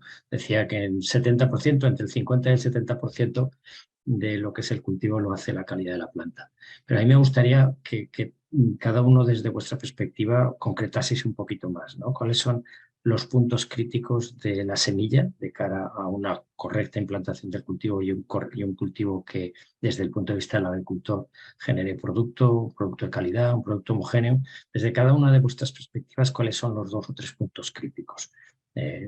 Paco desde la semilla, Fernando sobre la planta y David sobre ese manejo comentabas antes de la implantación y luego los primeros días de tratamiento. ¿Cuáles serían los 2 o 3 puntos críticos? Empezamos, Paco. Desde el punto de vista de la semilla, ya lo he comentado, ¿no? En las conclusiones, ¿no? Es fundamental que la semilla sea una semilla que tenga una buena capacidad de germinación, ¿no? Y al final que dé lugar a una planta sana, ¿no? Después, el paso previo, porque evidentemente la semilla tiene que tener una buena capacidad y dar lugar a una planta que sea sana, pero claro, para que una semilla tenga la capacidad de germinar adecuadamente, tiene que haber igualmente una cosecha que deba realizarse, la cosecha de esta semilla con un contenido de humedad adecuado, evitándose pérdidas por exceso o déficit de humedad, ¿no?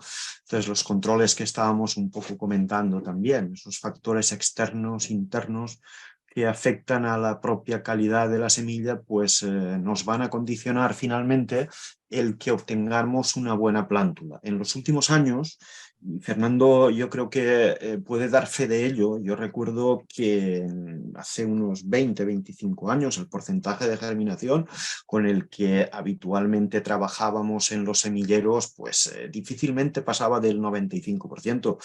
Actualmente, con la semilla profesional que se trabaja, estamos hablando de índices que él mismo lo ha dicho, están rondando el 99%. Eso significa que han habido una revisión de los procesos de selección, una revisión de los procesos y después una revisión de las tecnologías que se aplican para la selección de la mejor semilla posible. Técnicas por infrarrojos, técnicas por imagen, no solo la utilización de la técnica habitual de densidad, la semilla flota, no flota y en función de esa circunstancia hacemos una aproximación grosera, ¿no? Eso quizá para un semillero, un trabajador amateur sería suficiente, pero en las condiciones en las que nos movemos nosotros, un 1% de germinación supone muchos costes para el semillero en un sentido o en otro. Por tanto, incidir en esos aspectos, ¿no? El que los semilleros, los agricultores, soliciten la semilla de la mejor calidad posible y después mantener igualmente durante los procesos de transporte. No cabe duda que las semillas están en zonas, en sitios adecuadamente almacenadas, una temperatura y humedad adecuada. Hay que seguir también con ese proceso de trazabilidad y que la semilla, cuando sale de las instalaciones del obtentor, mantenga igualmente unos ciertos estándares adecuados, ¿no? De temperatura y humedad para que finalmente llegue a las instalaciones del semillero en las mejores condiciones posibles. Por tanto, mantener la trazabilidad en todo momento. Siempre acabamos en lo mismo, en temas de trazabilidad. Mantener la trazabilidad en todo momento, ¿no? Desde las instalaciones del obtentor hasta las instalaciones de los semilleros. Juan Antonio, había hecho una pregunta a todos, vamos a terminar la pregunta y luego ya sigues con tu presentación, ¿vale? Porque si no, por no interrumpir. Fernando, ¿cuáles son esos puntos críticos de la calidad de la planta? Bien, como acaba de decir Paco Petit, primero quiero aclarar el tema del 99%, es la parte que nosotros debemos cumplir con el agricultor. No quiere decir, aclararlo, pues no, la gente de mi sector me va a echar los perros ya. Entonces, no que todas las variedades, todas las semillas tengan el 99% de planta útil, sino que nosotros tenemos que hacer las previsiones para que al agricultor no le falte, independientemente de las germinaciones, que es cierto que han avanzado muchísimo en los últimos 15 años y si me apura mucho los últimos 5 años con respecto a cómo trabajábamos antes. Es decir, pero nosotros ese 99 al 100% tenemos que tenerlo previsto para que al agricultor no le falte la planta en el momento adecuado, porque hoy día vamos tan ajustados en cuanto a costes y en cuanto a forma de trabajar, que ese 1% es un desastre para el agricultor, y nosotros tenemos que estar preparados para prevenir y prepararnos ante esa posible falta de generación, con acopios de reclamaciones a casa semilla, con planta propia. Es decir, es importantísimo que tenga la planta en la época y en la fecha adecuada y en la calidad aceptable. La calidad de la planta, lo hemos dicho antes, a una gente dirá 50, 60, 70%. Para mí es fundamental que si hace un buen trasplante con una buena planta, procediendo de una buena semilla, todo hay que decirlo, cuanto mejor en calidad la semilla, mejor planta obtenemos. Muy importante, la cantidad de materia de peso seco de la semilla, de la plántula. A mayor peso seco, mayor producción final. Eso hay estudios que lo demuestran. No soy experto en eso, pero lo puedo decir a lo largo de mis 38 años ya en el sector, no son 1 ni 2, lo vengo viendo mucho tiempo. Es decir, cuanto la planta sea con más materia seca de peso, mayor producción lo tenemos al final. Y a veces es muy importante. Hablamos del 10, 15 o 20% más de tener una planta óptima a no tenerla. Procedente de una semilla, por supuesto, libre de enfermedades. Yo podré producir una planta libre si la semilla que recibo es libre. Y contengo también mis riesgos de transmisiones dentro de instalaciones, de estar en una zona de producción masiva, como es Almería.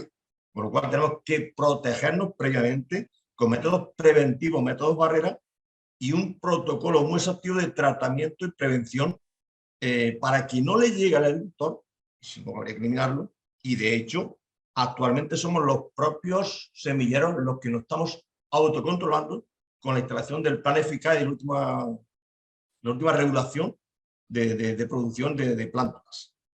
Si hay una pregunta después la contestaré. Muchas gracias. Yo, pues bueno, complementar un poco lo que han comentado Francisco y Fernando. Bueno, pues nosotros para plantar en Almería nos tiene que llegar una planta de calidad, una planta homogénea, en su momento oportuno para la realización de la plantación, con su volumen de raíces idóneo, la planta homogénea, sin daños patógenos, sin daños de enfermedades, y ahí tenemos bastante buen camino recorrido, ¿vale? Otra cosa ya es que nosotros, que si la planta para recoger el semillero está el día 15 y nosotros, porque no tengamos el invernadero preparado, la tenemos que plantar el 17 y ya hemos perdido raíz y tal. No, eso ya es problema nuestro. La planta tiene que ser homogénea en cuanto, ya te digo, a características, las bandejas iguales, sin daño de plaga y con buen volumen de radicular, raíces blanquitas. Perfecto. Muchas gracias, David.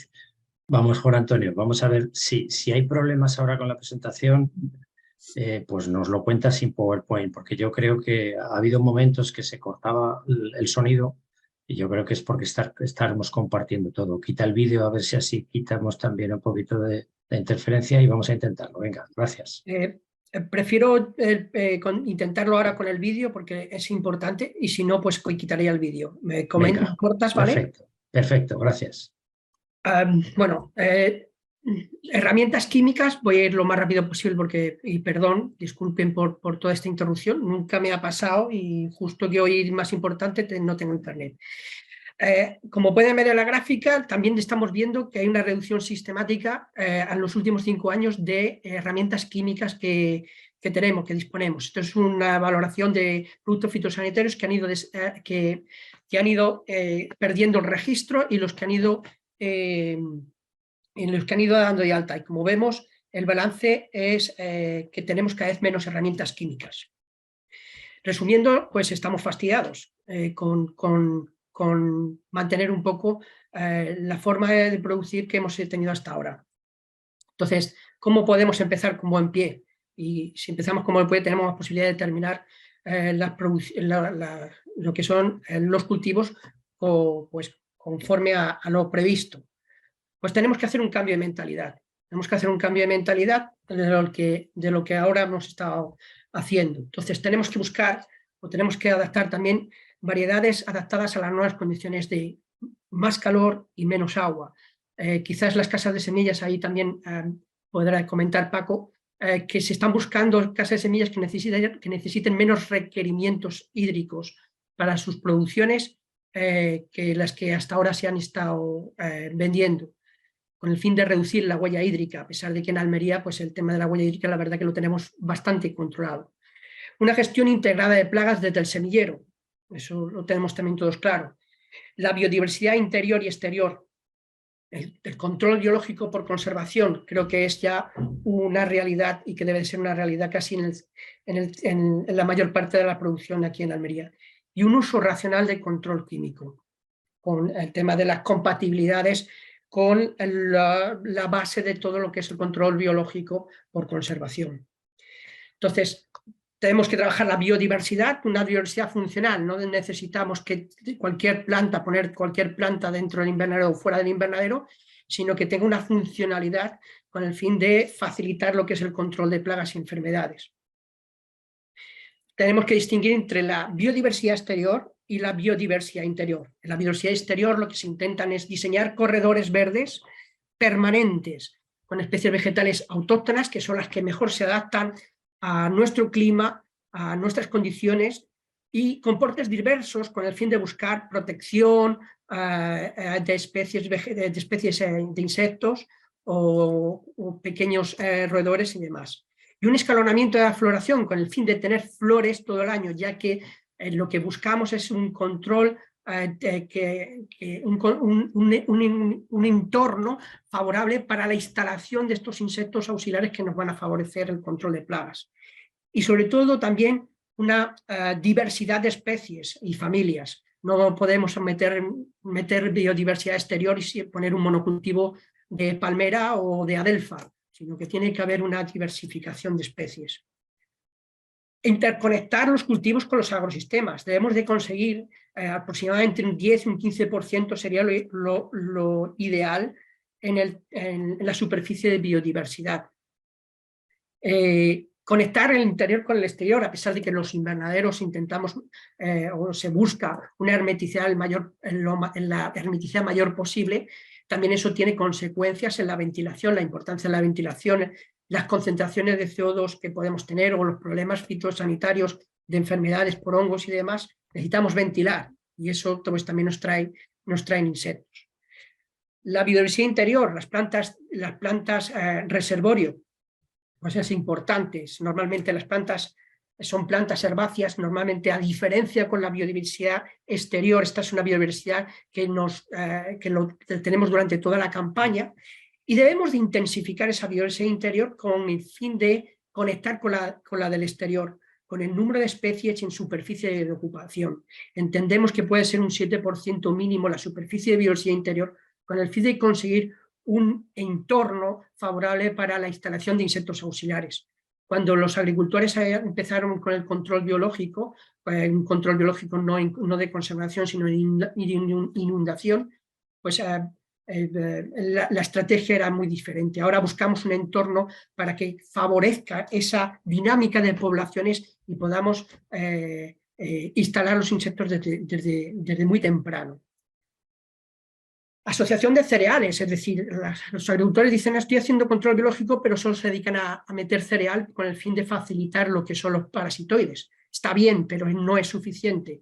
Se necesitan también una asociación de cereales con plantas con polen para que se nos puedan instalar insectos como los afidius, como los sírfidos o como las crisopas, que necesitan en estado adulto ese polen necesario. Y además hay que instalar la biodiversidad antes del trasplante de plantas, como mínimo 15-20 días antes, y mantenerlo a lo largo de todo el ciclo de cultivo. Eso sería muy importante.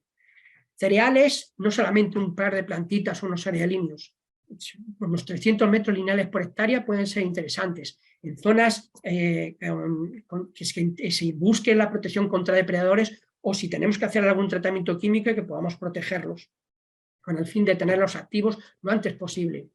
El tema del manejo de los bunkers también es importante a la hora de inoculación de pulgón, la instalación de depredadores, en las siegas o no siegas del este y de nuevo la replantación de todo este cereal. También muy importante de cara a un inicio de campaña. Luego, las zonas de biodiversidad tienen que ser zonas de bandas con zonas de luz, con pasillos y demás que faciliten lo que es el desarrollo de esta biodiversidad. pepinios completos con diferentes cereales y con polen, es imprescindible. Y también la asociación de cultivos, ¿por qué no? Por ejemplo, aquí tenemos un pimiento California con beza, con una leguminosa, como antes ha dicho, un abono verde, pero también como abono verde nos sirve como una planta trampa, porque como bien saben, por ejemplo, el trip, una de las mayores plagas que tenemos aquí, su fase de pupa lo hace en el suelo, y cuando sale en el estado adulto, si encuentra una planta donde pueda desarrollar su ciclo biológico, pues se puede quedar ahí. En este caso, por ejemplo, la beza puede atraer el trip, y en cultivos de pimiento o pepino, pues si está ahí abajo, pues tampoco está donde no queremos que esté y nos perjudique comercialmente los cultivos. Entonces, como conclusión, que voy muy rápido porque no me fío de la conexión, la gestión integral de plagas basado en el control biológico por conservación creo que es imprescindible, un uso racional del control químico que compatibilice el tema del control biológico, iniciar antes del cultivo la instalación de los reservorios y la biodiversidad, antes del trasplante, alcanzar entre un 10 y un 15% de biodiversidad, creo que es lo que la mayor parte de los expertos comentan que sería lo ideal, y entiendo yo que es todo un cambio de mentalidad, pero creo que tanto las circunstancias ambientales como la de los clientes, como la de las políticas agrarias comunes, nos están llevando a este tipo de orientación. Y nada más, muchas gracias. Comentaros un poco, doy las gracias a muchos compañeros que han estado trabajando en esto. Quizás una de las semillitas que iniciaron este tipo de trabajos de biodiversidad comenzó Amos García, profesor de la Universidad de Almería, que le comentó a Juan Colomina en aquel entonces, en el 2008, que tenía un trabajo sobre un estudio de plantas que podían ayudar a cambiar la imagen de los invernaderos, y Juan Colomina se lo comentó a Jan, que empezaron los trabajos con Sonia Torres, Antonio Robledo, luego posteriormente Estefanía Rodríguez, Mónica González, Antonio Jiménez, Julián Giner, Manuel Romero, Marisa Rubio, Miguel Gallardo, Juan Carlos Urrea, Esther Molina con su vigor y fuerza, Pepe Fernández, Jairo Fernández, y ahora mis compañeras Rosa María García Elena y Axia, pues están trabajando en esto de la biodiversidad. Perdón por la rapidez y la presentación, nunca me había fallado internet, me he venido aquí por eso, de hecho tenía que estar en otro sitio y no me fiaba del otro sitio, me he venido aquí y las circunstancias han sido así. No, Juan Antonio, muchas gracias. Espero que se haya quedado la idea un poco clara. Disculpa tú. Tenemos dos preguntas así que se han quedado ahí pendientes para Fernando. Se las vamos a hacer y mientras tanto tú vete pensando en los 3 puntos críticos fundamentales del manejo, el control de plagas y enfermedades. Las recomendaciones 3, aparte de las conclusiones, que ya nos las has dicho. Fernando, tenemos ahí un par de preguntas para ti y hacen referencia a unas a la producción ecológica, es decir, si hay suficientes empresas de semillas ecológicas para abastecer la producción. Es la primera pregunta de Telesfora Escámez. Y también tenemos otra pregunta de Belén Fernández que dice si es habitual que sea el cliente el que os facilite las semillas para iniciar todo el proceso de cultivo en el semillero. Entiendo que las dos preguntas se refieren a la producción ecológica. Pues sí. No, la primera sí y la segunda no lo sabemos. O sea que puedes contestar a las dos bandas, a la convencional y a la ecológica. La primera pregunta, si hay suficientes, no sé si se refiere a empresas de semillas o semilleros, vamos a empezar por empresas de semillas. Os puedo decir, aunque Antonio, Paco Petit puede decirlo y corroborarlo igual que yo, actualmente las grandes productoras de semillas, casi todas, tienen abierta ya hace bastantes años una línea de investigación de producción bio, es decir, producción 100% de semilla ecológica. El proceso, aunque va muy rápido, y por normativa debe ser así, por exigencia de la Comunidad Europea del tema de la producción ecológica, pero no da lugar a que todas las variedades producidas de todas las especies de cultivo tengamos 100% de producción ecológica, porque es que eso sería inviable a nivel de producción y a nivel de comercialización, porque además las variedades aquí se queman, se pasan muy rápido.